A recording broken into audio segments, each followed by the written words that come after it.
welcome back to my channel. This video is going to be a little different than my other content, but if you've been subscribed to me for a while, you know I love books and everything book related. I just haven't really made book content in a while, so I came across this video on my recommended. I'll put it in the cards up here and in the description box, but it was this girl, I think her name is The Book Leo.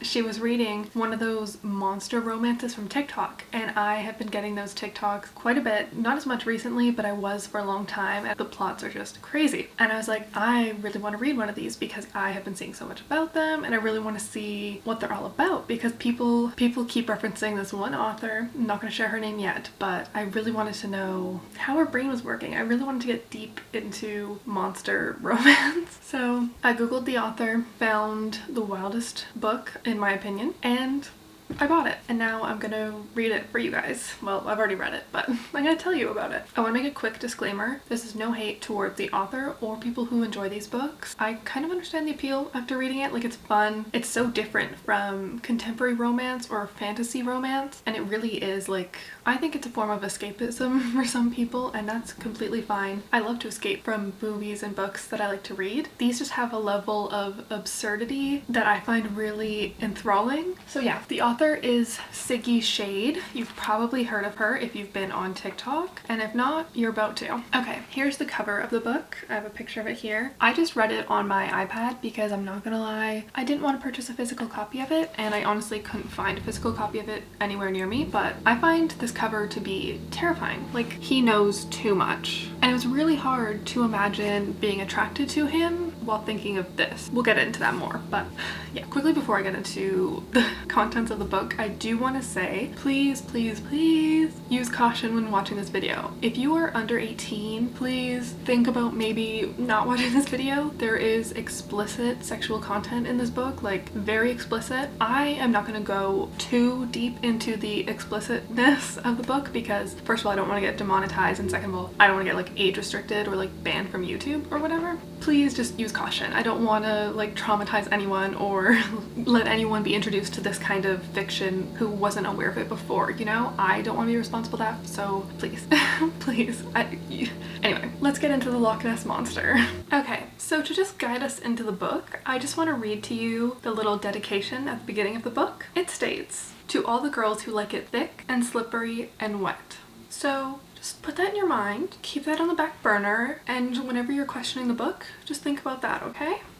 Chapter 1. So we start off with our main character, Lexi, on her honeymoon. She is in Scotland at Loch Ness in a little Airbnb, and it's supposed to be her honeymoon. She was stood up at the altar just the day before by her fiance. We don't know why, but he stood her up. She decided to go on her honeymoon anyway, and she's really upset because she loved her fiance, obviously, and her mom is ill with cancer, so her mom really wanted to see her get married, and her dad's furious. And it's just this whole ordeal because she's so upset about the fact that she was stood up at the altar. Like, her fiance didn't even give her a warning. She had to walk out onto the aisle with her dad and saw all the groomsmen without her fiance there.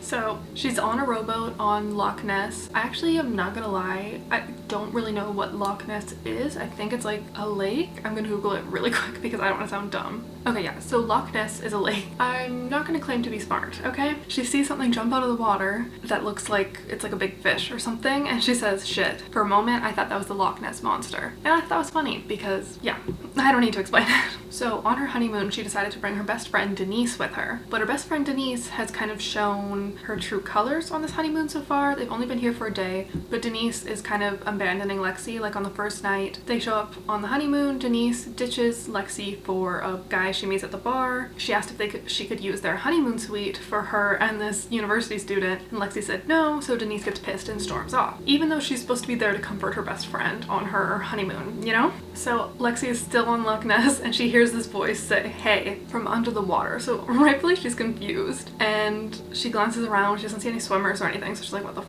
Like, am I going crazy? And then there's a sharp cough, and then it says, "Excuse me." And she's like looking at her phone. She's like, what the hell is this sound? And then another quote here says, "This feels like the start of one of those crazy monster romances that librarian person always talks about on TikTok." So I like that the author includes stuff like this because she's aware, and I love it. So she keeps rowing, and she eventually finds the source of the voice, and it's like an Aladdin style lamp. When I was reading this, I was so confused. I was like, where is this going? Like, what the So she starts talking to the lamp. It says hello, and she's like, feels like she's going crazy, but she responds anyway. The lamp asks for some help, and she's curious, and it asks to be released because it's been such a long time since it's been released. So she's like negotiating. She's like 3 wishes. The lamp's like 2. And what, you know, they kind of negotiate a bit. Eventually the lamp settles on 2 wishes for Lexi. So I was kind of confused because it sounds really sexual. The lamp, it says, come on then, pull me out of the water and give me a good rub. I was like, God, like where is this going? Like I thought this was gonna be like a Loch Ness monster romance, you know, like why is there a lamp? So she pulls the lamp out of the water, grabs like a handkerchief from her pocket and starts rubbing the lamp like on the spout.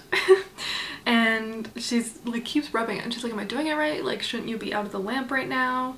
The lamp says maybe use your fingers instead of the rag. I was just like, oh my God, like is this like a hand? You know, like you know what I'm thinking, you're thinking it too. But anyway, so she keeps doing it and then eventually a white liquid pours from the spout of the lamp. I love this quote. The f***ing lamp just tricked me into giving him a wank. So yeah, so she's in a panic. She flings the lamp and her phone out of the boat because she's so shocked, like what the f just happened. When she looks down to grab her phone, she sees gold eyes in the water. What came out of the lamp, you ask? The Loch Ness monster. So the Loch Ness monster just ends up disappearing and she's stuck in the rowboat without her phone. Chapter 2. So she's staying at a little bed and breakfast, like I mentioned. It's a little Victorian one. It's called Little Urquhart. Don't really know how to pronounce that, but it's beautiful. She visited it a year before, fell in love with it, and then told her fiance that's where she wanted to have her honeymoon because it was just so beautiful and she loved it there and it's just the perfect spot for her honeymoon. So when Lexi returns to her room or suite, whatever you'd like to call it, in the Airbnb, she sees Denise and her little university student boy that she met on this trip. They're coming down the stairs. Denise is wearing Lexi's clothes. The boy's looking at Denise like he's like absolutely starstruck and in love. So Lexi knows what they did on the bed in the honeymoon suite that Denise and Lexi were supposed to be sharing. You know, she's rightfully pissed. So she lets Denise know. She's like, I'm on my honeymoon. I'm upset. My fiance left me at the altar. You were supposed to be here for comfort and yet you're treating me even worse. You know, like she's just adding on to Lexi's drama and Lexi just feels utterly alone and like everyone's just kind of against her. Rightfully so. Denise is a bitch. There's no other word to say it. I hate calling women that. I try not to. But Denise is. While they're fighting, one of the quotes that really stood out to me was Denise said, unlike you, I didn't have months to plan out the trip or a supportive rich family to buy me everything I could possibly want. For one moment, can you stop making the world revolve around you? As she's talking to someone who was just left at the altar. So I was just like, we don't like Denise. Like something's gonna happen to Denise. So they fight. Denise and her university boyfriend, I don't know his name, that's why I keep referring to him as that. That's what they call him in the book too. Storm off. Lexi's rightfully upset, so she continues her way to her room. She runs into one of the owners of the B&B. His name is Mr. Wilson, and I have a suspicion about Mr. Wilson. When I was reading this, I literally wrote it down. I was like, the B&B owner is a little too interested in Lexi. Like the only thing I know about B&Bs is from that one episode of Gilmore Girls, so I really don't know. But Mr. Wilson keeps popping up in his story, really getting to know Lexi. He's an older man, so I was a little worried about his intentions, if he was gonna end up being like creepy or like what was gonna happen. But yeah, right now I was just like, okay, he's kind of like talking to Lexi and he's like, I can't help but overhear conversation. And he's really actually quite nice. He offers to revoke Denise's key and he lets Lexi know actually that their housekeeper had to do an extra cleaning yesterday after Denise was in there because she like soiled the sheets and the room was just trashed. So Lexi is obviously devastated because she loves this B&B. It was her honeymoon. She was so excited to be here, and then to find out her friend she brought along is like treating it like trash and now she looks bad to the owners of the B&B. She just feels really betrayed. So when she gets up to her room, she sees the door is left ajar and Denise and her friend left the door to the suite ajar. I push it open and release a cloud of alcohol and cigarette smoke. Dirty plates and empty glasses litter the floor, along with clothes I recognize as mine. The bed is a tangle of soiled and crumpled sheets, littered with used condoms. She's obviously like even more devastated now to see the proof. Like the B&B owner telling her kind of was like, oh shit, but seeing it really added to her despair, obviously. Mr. Wilson is behind her and he's like, it was similar yesterday. I apologize for not informing you sooner. Would you like us to revoke Denise's key? And he also lets Lexi know that Denise has been ordering lots of room service while she's been away. The room service bill has been racked up. So her and Mr. Wilson work it out. He revokes Denise's key and he lets Lexi stay in the presidential suite rather than the honeymoon suite because it's gonna take a while to clean up the honeymoon suite and Lexi just doesn't want to be there anymore.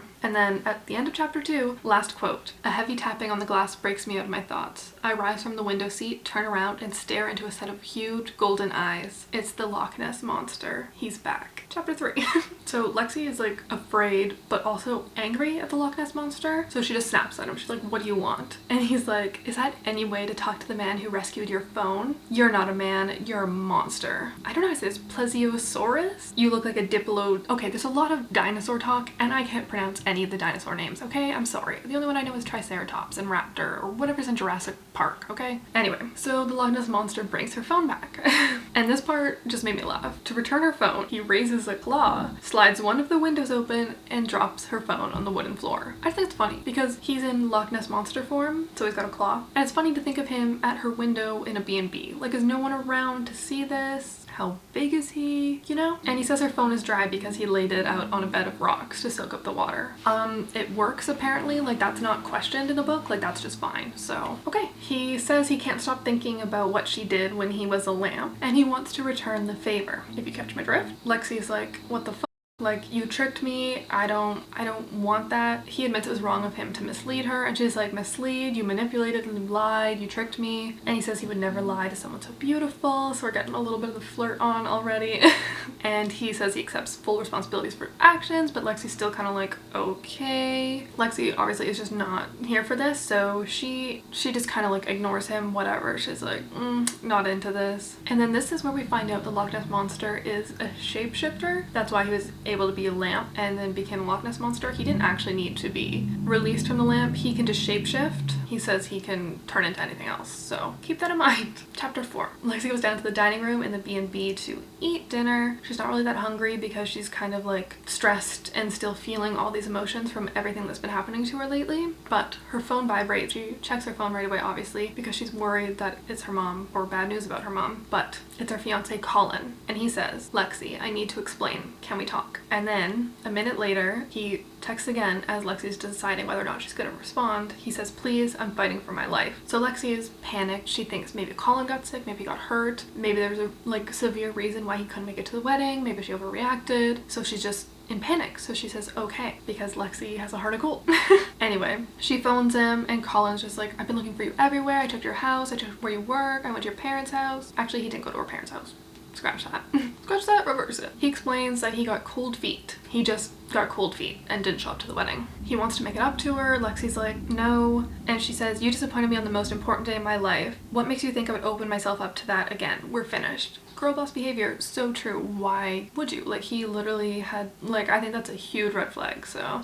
She hangs up on Colin. She's clearly in distress in the dining hall, and Mr. Wilson comes back. He notices that she barely ate her dinner because she's not very hungry, and he asks if it wasn't to her liking, but she explains that she's just going through a lot and she's not very hungry. He asks what happened, which I think is a little, I don't know, like I said, he's just a little too involved, a little personal, but she, like in her mind in the book, you know, she doesn't say this out loud, but she's thinking she's just too embarrassed to admit what happened to her right now, so she kind of just says everything is still so raw, I can't talk about it. And he says some like really nice encouraging words, kind of, you know, tries to cheer her up. So once Mr. Wilson leaves, Lexi's still sitting in the dining hall and she sees she has a voicemail from Colin, so she decides to listen to it because why not? And Colin explains that someone took a video of their wedding, posted it on TikTok, and it's got like 8 million views, it went viral, and everyone is sending Colin death threats and everything because he's a piece of shit for abandoning his fiance on her wedding day, and he wants Lexi to tell people to stop doing that. So we kind of, at this point, we're like, okay, so he doesn't really care about her. He basically just phoned to get people to stop threatening him. Lexi is obviously shocked because she had no idea there was a video of her wedding going viral. She's also pissed because Denise obviously knew, but Denise didn't tell her, so that's another level of betrayal. So Lexi just decides she's done with Colin. She puts her phone in her back pocket and heads back to her room, and when she gets back, the Loch Ness Monster says, "Welcome back. Are you ready? Are you ready to..." Chapter 5. This is when we start getting explicit, so sorry. Lexi explains that usually she would just like run downstairs and scream because the situation is so crazy. But she's a free woman and she's no stranger to paranormal romance, so why the fuck not, she says. How are we gonna do this? You're outside my window and I don't plan on letting you in. The Loch Ness Monster is a little surprised that she agreed so quickly, and he says, how would you like to ride my red carpet? Lexi's like, what the fuck? Like, what do you mean? Opens the window and unrolls his tongue across the entire room and says, this red carpet. Which I don't know how he said that with his tongue out of his mouth, like, I shouldn't have done that, but you know what I mean? My jaw drops and I walk to the monster's tongue. It's so long that it stretches beneath the 4-poster bed and about a foot thick, consisting of taste buds the length of my finger. I try not to think about it too deeply, like the detail of what it looks like, because it does kind of send like a shock and I get afraid, but I mean, cool. And then I was gonna mention this, I wrote it down somewhere, but the main character, Lexi, is from England, and she does say certain things, like it right here says knickers, like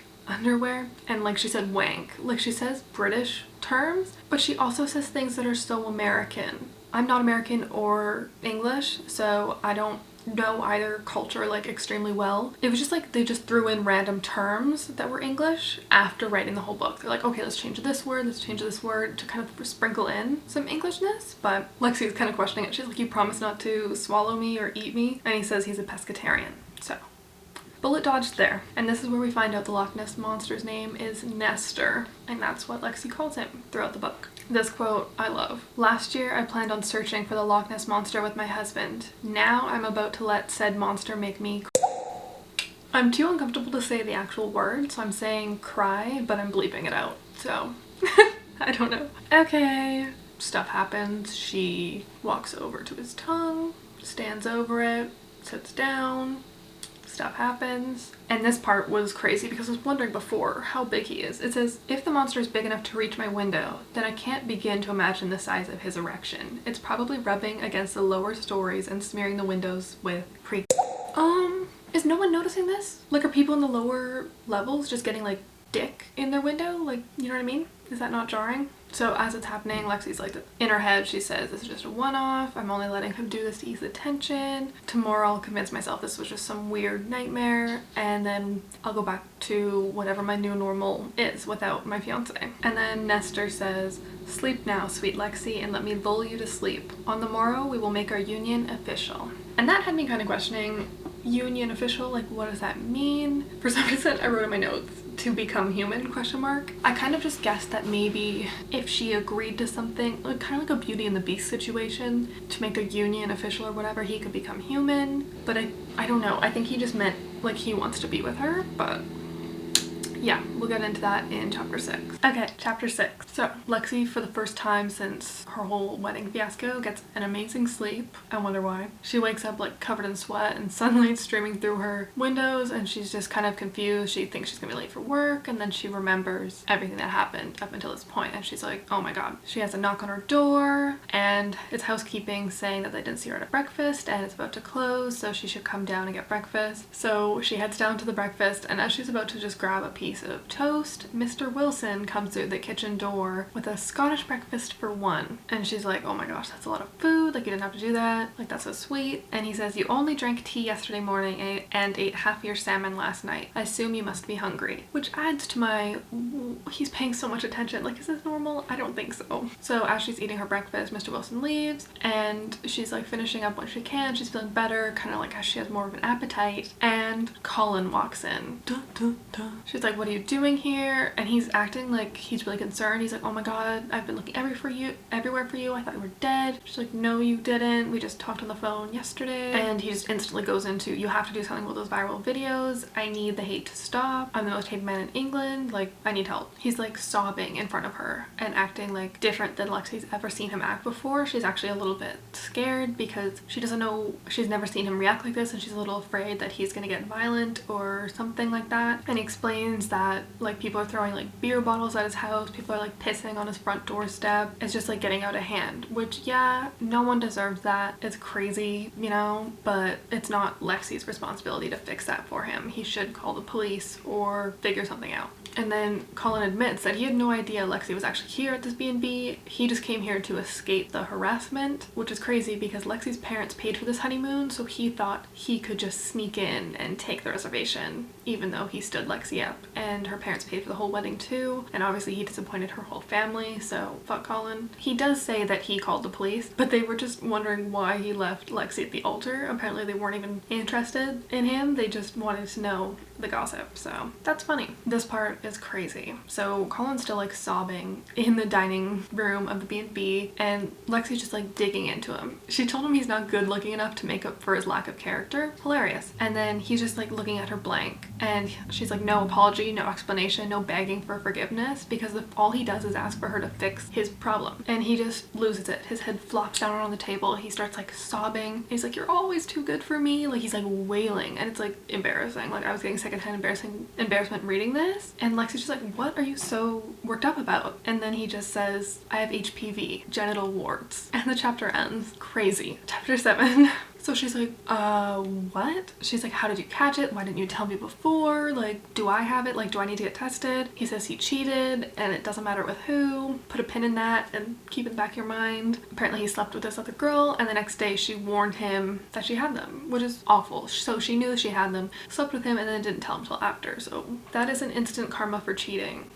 I don't know what is. And he kept it a secret apparently. Like Lexi thinks back to their marriage and they hadn't slept together for like 6 months because Colin kept saying he was too stressed about the wedding and like busy with other things and wanted to wait for their honeymoon to make it special. So luckily he didn't sleep with Lexi while knowing he had HPV. So Lexi asks him again, who was the other woman? And right at that moment, Denise comes into the dining room and says, why isn't my room card working? Dun dun dun. Colin asks Denise what she's doing here, and Lexi's like, There's a sort of like familiarity and softness to his tone, and she's like, was it her? Was she the one who gave you the warts? She yells this in the dining hall. I don't know if anyone else is there like eating, but I hope not. But if I was in this dining hall, I would be dinner and a show. I'd love it. And then Denise is like, excuse me, he was the one who infected me. And they're like arguing about who gave who what. And then Denise's little boyfriend is there and he's like, what? Like who has warts? Like he's panicking. And then Lexi's like so overwhelmed. She's nauseous. She runs out of the dining hall room, runs up to her room, and she hears footsteps behind her, expecting like Colin or Denise. She turns around, but it's Denise's boyfriend, and he's like, does Denise really have warts? And she's like, did you know Denise slept with my fiance? And he says, yes, but she said you were a rich bitch who had it coming.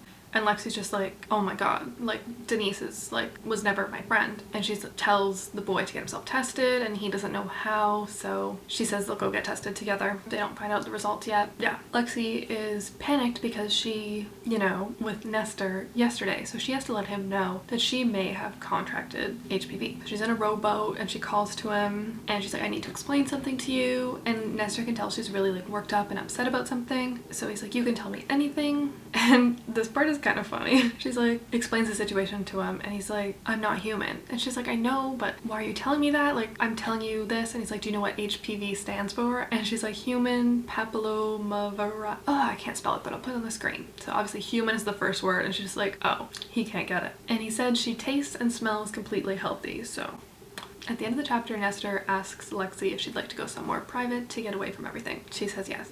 Chapter 8. This line was really funny to me. I highlighted it. Nestor might be a monster on the outside, but on the inside, he seems really sweet. I can't say the same about Colin and Denise. I just thought that was funny. I don't know, I like it. Which is real. You can't judge a book by its cover. So Nestor takes her to his house, which is like this underwater cave kind of thing, but it's not really like underwater. It's got like a little lake in it and rooms and stuff. I couldn't really picture it too well in my head, but I was just expecting like a cave with lots of rock and water and seaweed around. And then Nestor offers to cook for Lexi and she's like, I wonder what he eats. So she just says sure to see what it is. And as she's looking around the room waiting for Nestor to return, this man shows up out of the water like a merman and she's like, who are you? It's Nestor. He can shapeshift into a merman. And she asks if he can walk or if he has like a fishtail or whatever, and he gets out of the water and the tail like splits into like 2 legs and he can walk. But she does mention that there's a 3rd leg that she can also see, but the legs are like green and scaly like a fish, you know? Chapter 9. So Nestor is making her sashimi and seaweed with his fingernails like sharpened into claws. She also mentions that his 3rd leg, sometimes moving back and forth, other times acting as a 5th limb to sweep away debris. Why did I say debris? It's just debris. Anyway, yeah, so it's just, you know. So they kind of get into the history of what Nestor is. He's like an evolved plesiosaur. It's different than a dinosaur because he's not land-based, he's water-based, and he gets into the fact that there's only one other being like him, which is a woman. And Lexi's like jealous. She's like, oh, like does she know you have like humans here? And he's like, it's my sister.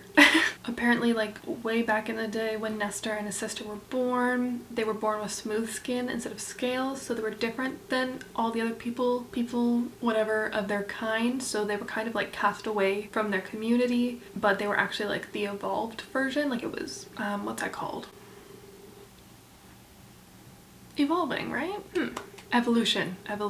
So yeah, basically kind of get like a backstory into Nestor and how he came to be and everything about him. Chapter 10. I love this quote. His skin is warm and smooth, feeling completely mammalian. The only thing reminding me that he's aquatic are the scales glistening on his muscular thighs. He asks to kiss her. She's like, if I let you, what are you gonna do next? Kind of like, you know. And he said, there's an ocean of distance between wanting something and making it happen, Lexi. I noticed you staring at my and I suppose that was my way of saying it was at your disposal. So consent, it's great. I was a little worried about that going into this story, like a paranormal or monster romance. I was like, ooh, like is there gonna be dubious consent? Because I hate that trope. Like I don't even know if you can consider that a trope, but I hate that. I hate that in stories. It just makes me really uncomfortable. So I'm really pleasantly surprised that he's like, this is like better consent and communication than a lot of like contemporary romances that I've read. So nice. So they kiss and Nestor says, it's rare for me to find a human so attractive, even rarer to find someone who both feels so deeply and is open-minded enough to explore their sexuality with someone of another species. And that part, when I saw the word species, I was like, is this bestiality? And then the next line literally says, I swallow hard, wondering if my fascination with the Loch Ness monster would count as bestiality.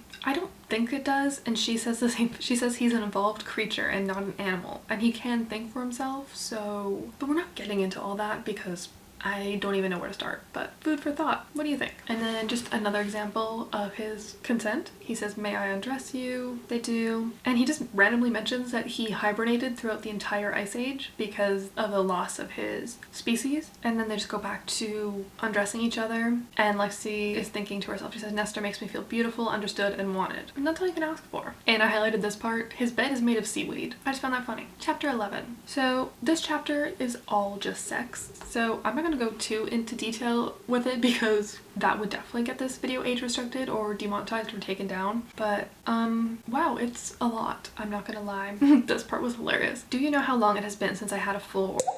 She says no, and he says not since before World War I.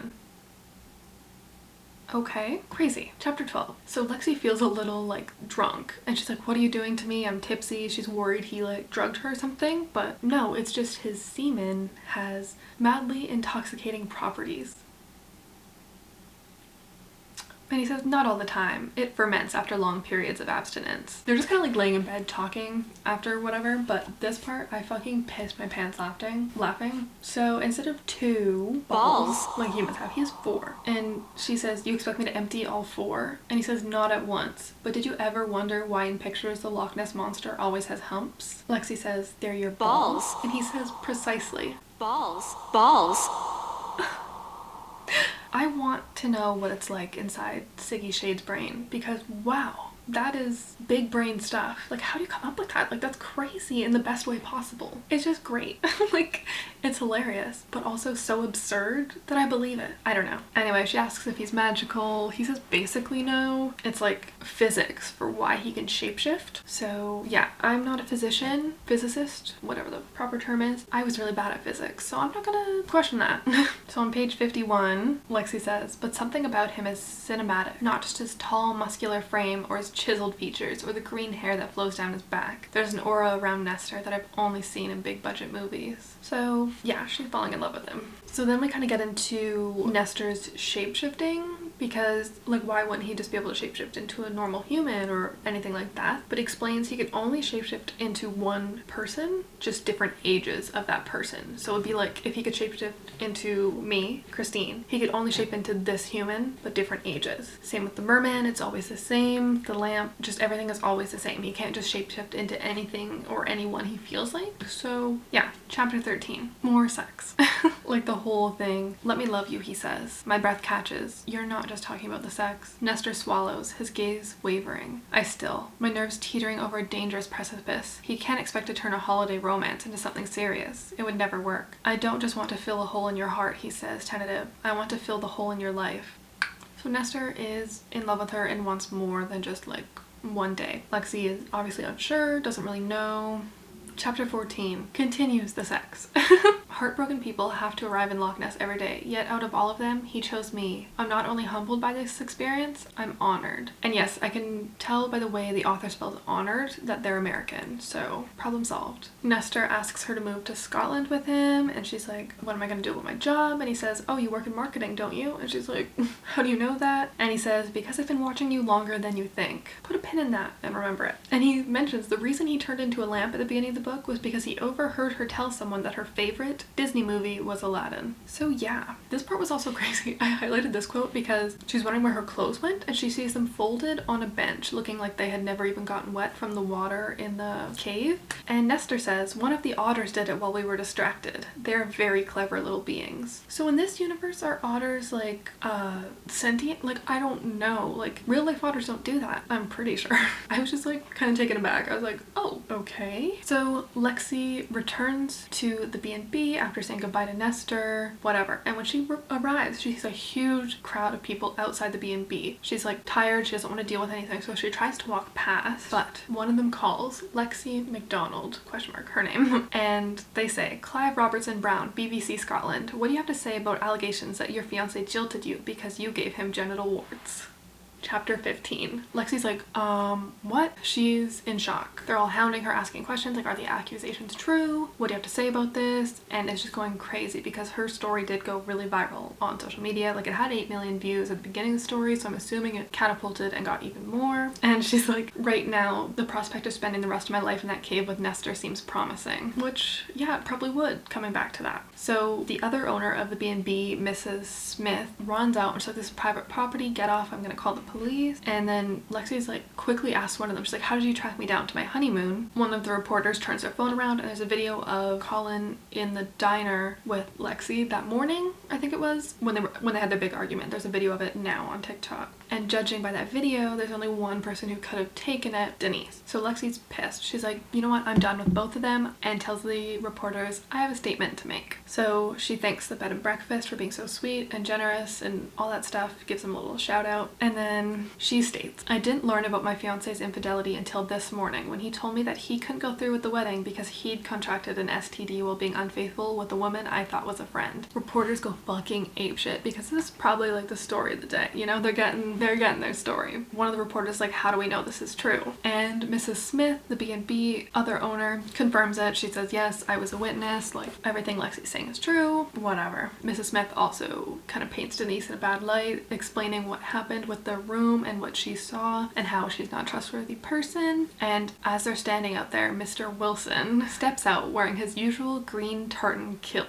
And Lexi's just like, oh God, like I hope he doesn't blame me, I feel awful. And the reporters instantly ask him questions like, did you know Denise was sleeping with the groom? And this part made me wonder. Turning to Mrs. Smith, I whisper, I'm so sorry about this. She squeezes my hand and whispers back, don't worry about Mr. Wilson. This isn't his first time. It's like, first time for what? I wrote it down because what the hell? And then this part's crazy. Mr. Wilson clutches his heart and just falls to the ground. Mrs. Smith frantically yells, you've killed him. Give me your names. I'll make sure Mr. Wilson's grandson sues your employers for every last penny. And I'm sitting here reading this like, no way is he actually dying, having a heart attack from the stress or whatever. Like, this has to be just like a ploy to get the reporters to leave, right? Like, it has to be, right? Chapter 16. Nope, he's dead. He literally dies because of the stress of the reporters. I was like, no way. why? Like, that felt too fake to be real, but he dies. Lexi goes to her room and she's just distraught about everything that's happened that night. She gave Mr. Wilson CPR, but to no avail, because when the ambulance picked him up, they declared him dead. But she pulls up her phone and fires up TikTok. It only takes a dozen scrolls before I find footage of Mr. Wilson's heart attack going viral. Under a comment that says part 2 with a skull emoji, there's another video of me speaking frantically to the ambulance service, my face wet with tears. I like how she included TikTok. It's kind of funny and honestly realistic. So Lexi's super distraught. She falls asleep on the hardwood floor and wakes up to a knock on her door. It's housekeeping again, and they say there's a visitor for her downstairs, which is Mr. Wilson's grandson, who wants to discuss what happened last night. Lexi's like terrified because she heard Mrs. Smith yell last night at the reporters that Mr. Smith Wilson's grandson was gonna sue them. So now Lexi's like, fuck, like, I'm gonna get sued. She quickly showers and changes her clothes and heads downstairs. She sees Colin and Denise in the dining hall still, and she's like, why? Denise and Colin try apologizing to Lexi because they saw what happened last night. Then a deep voice says, don't apologize to Miss McDonald. Your actions caused the media circus that triggered my grandfather's heart attack. Lexi described the man as tall, auburn-haired with a trim beard and piercing green eyes. He's dressed in a black jacket that accentuates his broad shoulders, a waistcoat that hugs his muscular chest, and a green tartan kilt that matches his tie. He's stunning, but also furious. This part got me questioning it. She's finding another man attractive in a romance book for the Loch Ness Monster, who we know shapeshifts. And basically, Mr. Wilson's grandson rips into Denise and Colin. He tells Colin he's gonna sue him. He'll be hearing from his lawyer, and he tells Denise she has to pay the room service bill and all the damages that she's caused in the B&B and then get the hell out. Lexi's like, oh fuck, like what's coming for me? So he leads her into his office, and when they get there, he stands real close to her and he says, allow me to introduce myself. My name is Mr. Wilson, and I'm delighted to make your acquaintance. This part threw me through a loop. Like, I literally will insert a video from when I first read this. Oh my god. I don't even know what to fucking say. That was a plot twist. Holy shit. Like, I was in shock. Like, that was a plot twist. For me, at least. I don't know if it's as shocking for you, but I was literally like, I couldn't believe it. I had to put the book down and go walk around for like 5 minutes. I was just in shock. Anyway, chapter 17. So Lexi's obviously like, what? Like, what are you talking about? Nestor says, I told you I'd find a way for us to be together. And he reveals that he was Mr. Wilson, the owner of the B&B who I said was too involved in her life and too creepy. That was Nestor. As I mentioned before, he can only shapeshift into the same person at different ages, so he was the old Mr. Wilson, and this is what he does. He starts young, or, you know, young adult, ages until he gets old, dies, and then comes back as a distant relative. So he's always Mr. Wilson of this B&B, just through the generations, if you know what I mean. And it turns out Mrs. Smith is his sister. So she knew. Nestor offers to move to England with Lexi, and she's like, well, what about you? Like, don't you need to be near water? And he says he can hold a form for as long as the moon cycle, but he needs to go back to the loch. Oh yeah, he says, once a month I must return to my home to spend a full day and night as a plesiosaur. So that's interesting. And Nestor explains that the whole plan that he had worked out well because the video of Lexi giving him CPR and trying to rescue him has gone viral. She's painted as a hero, no one's even talking about her wedding anymore, and the Airbnb is getting so much attention that it's booked full for years. Everything's working out. In a moment of vulnerability, Nestor says that the last person that he told about his identity and who he is was a woman in the summer of 1812. They fell in love. She promised to stay with him forever, but she wanted to return home to say goodbye to her family. And when she did return a few years later, she came with her husband, who brought a search party that wanted to kill him. I guess a hunting party, not a search party, but you know what I mean. And he just felt so betrayed, and that's why it kind of took a while for him to admit that he was Mr. Wilson. So fair enough, I guess. Lexi decides she wants to stay with Nestor here in Scotland, so yay. This part made me laugh so hard. I slide my hand up his thigh, feeling the muscles tense as I inch closer to his balls. They're larger than Colin's, but not impossibly so, and covered in soft hair. These are so realistic. I give them a gentle squeeze. Then, while they're in his office, they hear screaming, so they run out to the hall. Lexi's wondering what's happening, and Nestor says, Mr. Grant and Miss Cook have noticed the effects of their tea. Nestor explains that they made them a tea that's a concoction Nessie developed during the 17th century plague when our inn doubled up as a hospital. This prevented the spread of communicable diseases but had a troubling side effect. So I guess Nessie dosed their tea in order to prevent Denise and Colin from spreading their HPV. Chapter 18, last chapter before the epilogue. Lexi runs towards the dining room, but she sees Denise exit it first, and her mouth is surrounded by warts the size of raspberries. They travel down to her chin, forming a beard that bobs up and down as she screams. Not gonna lie, this part made me want to vomit. Like, ew. Lexi, like, she turns to Nestor and she's like, what on earth did you do to them? And he says, only one sip of the tea is required to stop the disease from spreading. These greedy bastards must have drunk an entire pot. Which, okay, like, I just want to know, it wasn't really explained, like, were they aware of what the tea was? I don't know. But what kind of herb can cause side effects like this? It's more of a substance, he says with a smile. What is it? My... Yep. Nestor reveals to Lexi that they're not going to be stuck like that forever. If they leave them alone, the warts will recede in a few months, but if they try to remove them, they'll be left with scars. Lexi realizes that's why Mrs. Smith and Mr. Wilson let Denise and Colin stay in the Airbnb so long, because they were planning on giving them that tea to prevent them from spreading HPV. That rhymed. Nestor quickly leads Lexi back into his office and pulls out a leather cushion, and she's like, what's that for? You're gonna need somewhere soft to kneel. And she's like, is the floor that hard? He tells her to take a look. She looks down, and below his desk in his office is just like a metal grate with the lake underneath. That's how he gets to and from Loch Ness so quickly. He just transforms into an eel, slithers through, and then raises through the grates and transforms into a human. So Lexi offers to kneel and do some activities while she's kneeling. Nestor slides his hand down her shoulder and says, I know it's too early to say, but I love you. Lexi's not ready to say it yet because of all her relationship trauma, which is totally fair, and Nestor even understands and explains he doesn't expect her to say it back, so that's cool. And as she's doing her activities under his desk, she feels something slithering around. So he has a tail currently, and I think you can imagine the tail is going to do, if you know what I mean. She's doing her activities and the tail is coming around. Yes. Yeah, this line was wild. At the same time, the tail thrusts forward and hits my cervix. Her cervix.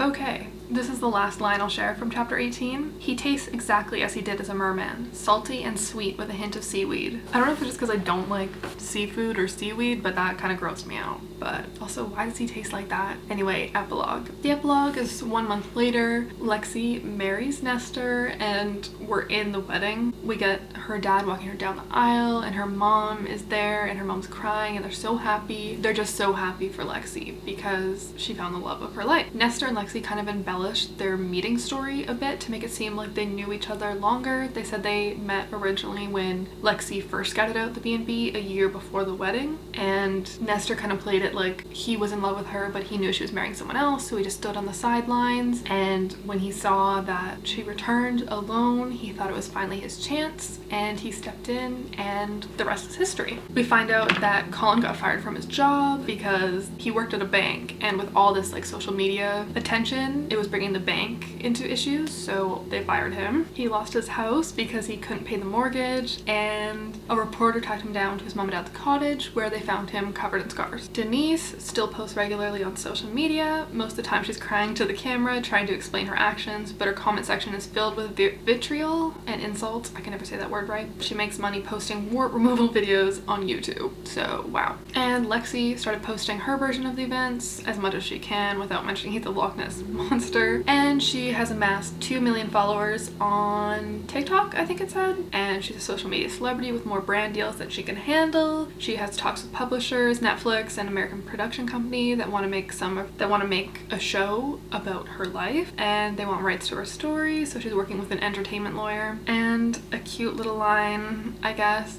I found a love so unique that no memoir or movie or TV show could capture its scope. I'm marrying the Loch Ness monster and I couldn't be happier. And they live happily ever after, I guess. Yeah. I don't even know what to say after reading that. It's quite a short book. It was only 18 chapters and an epilogue. I read it in like 2 sittings, but over the course of like 4 days, because after the first day I needed a little bit of time, and I don't always have time to read, especially something like that. Like you know, that's not really a book to read to relax before bedtime. That's kind of like, oh my gosh, I need to walk around and think about this for hours. But yeah, I honestly, like, positives. I think Siggy Shade is a good writer. Actually, I've been referring to her as a she, her, but I have no idea what their pronouns are, so I'm so sorry if they're not she, her. I will put it somewhere in the video if they're not, but actually I'm just gonna Google it before I keep messing up. Okay, well, when you Google it, it doesn't say, so I'm really sorry, Siggy, if you go by different pronouns. I respect everybody's pronouns. I'm really sorry. I don't know why I assumed you went by she, her. I'm acting like Siggy Shade is watching this video. I'm gonna continue using she, her because that's what I've been using, so deepest apologies if they're wrong. But I honestly think Siggy has a great way with words. I think they'd be really good at writing like non-monster romance as well if they felt like it, because the way they write really, like, it's just like a good romance kind of writing style. The end of the chapter is always full of drama, so you want to go to the next right away. Like, you can't stop reading it. It's a page turner, and it's really easy to understand. The language is really simple in the best way. There are a few words that are like a little more, you know, I don't know. I was gonna say like reading level, like you could read this if you were like 13 years old, but obviously you should not because of the sexual scenes. But like if you took those out, it's very easy reading level. So that's always good in a romance book, because sometimes you just want to get into the characters and their story rather than literary works and like all of that. But final thoughts, it was different than I thought it would be. It was a roller coaster. I don't think I'm gonna read any more of Siggy Shade's books. They're just not for me, I don't think. Unless you guys want another video, I don't know, recommend books that you want me to read and I'll do it. I'll make some reading vlogs. I don't know. But yeah, cons of the book, I don't know really what to say. Like, the cons are, it's all just kind of like preference. I think like if you're not into explicit sexual scenes, then that would be a con for you, but it's pretty clearly stated that's what you're getting into, so it's not like a shock. And there wasn't really any like super glaringly obvious triggers either, which is great. The only one I can think of is really like infidelity. So yeah, I think my camera's gonna stop recording. But anyway, thank you so much for watching. I hope you enjoyed this video, and I love doing book content. I want to do a lot more for the fall because I always feel more inspired to read in the fall. So yeah, thank you so much for watching, and I'll see you in my next video. Bye! Why'd my hand do that? Okay, I'm just a mess. Bye!